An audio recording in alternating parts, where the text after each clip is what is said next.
In this video, we are subtracting these two polynomials, right? So this is our first polynomial and this is second polynomial. Okay, let us see how we do it. First, we need to write the expression in simplified form. So what does that mean? So we are subtracting these two polynomials, and if I write first polynomial and second polynomial, it's not very clear what we are trying to do. But if we simplify the expression by writing something like first polynomial, then a minus sign, and after that the second polynomial. Now it is very clear that we are subtracting these two polynomials because I can see a minus sign between these two polynomials, right? So this is how we simplify the expression. Okay, next we have to distribute the negative sign. You see in the center we have a negative sign, that is first polynomial minus second polynomial. So we have to break this bracket. In the second polynomial I see a bracket here, so this bracket I have to break, and for that I have to distribute the negative sign. And how we distribute the negative sign? So whatever terms we have within this bracket, I am going to change its sign. Okay, so for example 2x to the power 6 is a positive term. To distribute the negative sign, I have to make it minus 2x to the power 6. Okay, and for second term, that is 4x to the power 5, there is a negative sign in front of it. So in order to distribute the negative sign, I have to change its sign from minus to plus. Plus 4x to the power 5. And this is how we do for all these terms, so that we can distribute the negative sign. Okay, so let us write it down. So I will write first polynomial as it is.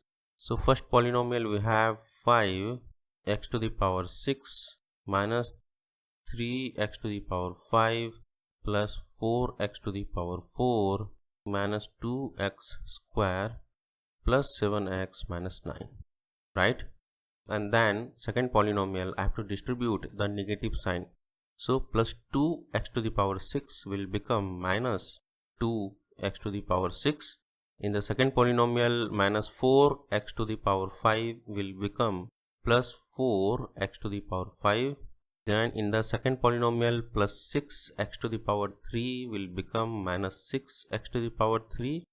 Minus 3x square will become plus 3x square.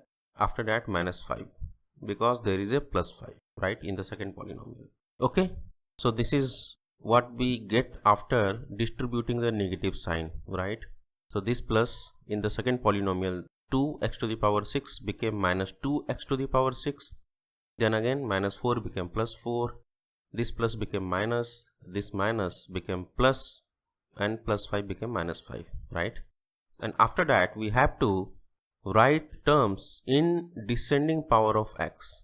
That means higher power of x will come first, and then lower power of x will follow. Okay, let us write it down. So I will see terms in both the polynomials, and we will write each term in descending power of x, right? So I'll open the bracket. So the highest power of x is 6. Okay, in second polynomial also I see 2x to the power 6. So I will write both these terms together. 5x to the power 6 minus 2x to the power 6. Right?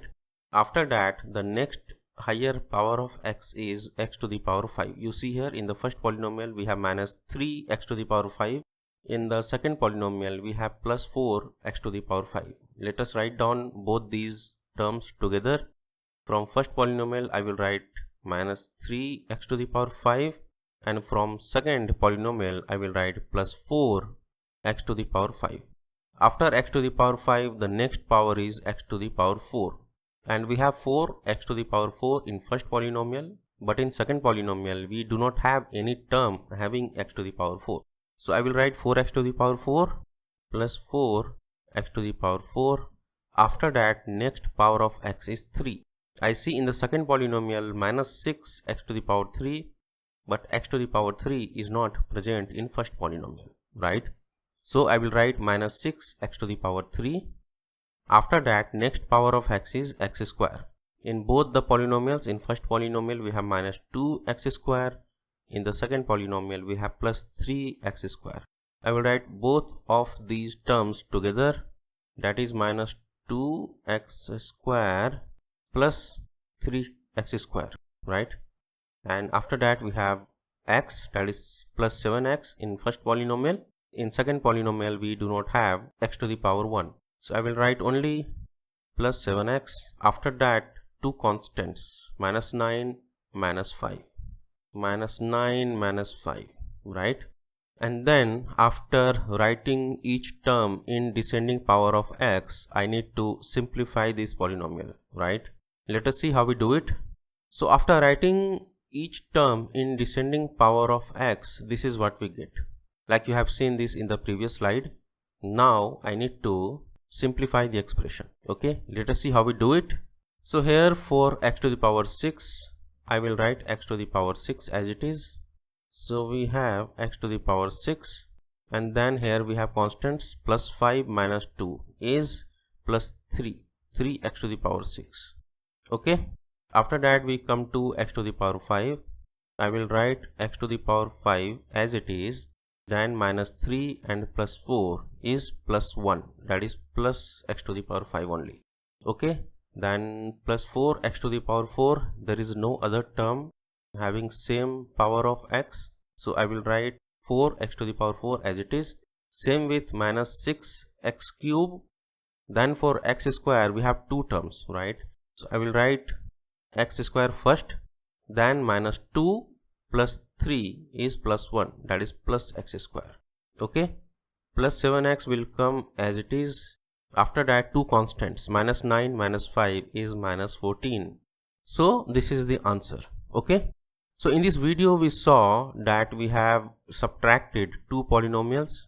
This is the first polynomial and this is the second polynomial, and after subtracting these two polynomials we get this result. Okay, so there were so many steps involved, like first I had to distribute the negative sign, I had to simplify the expression, then distribute the negative sign, then write each terms in descending power of x, and after that we had simplified the expression to get this final result. Okay, hope you understood this concept of subtracting two polynomials. In my next video I will bring more examples. Okay, thank you for watching.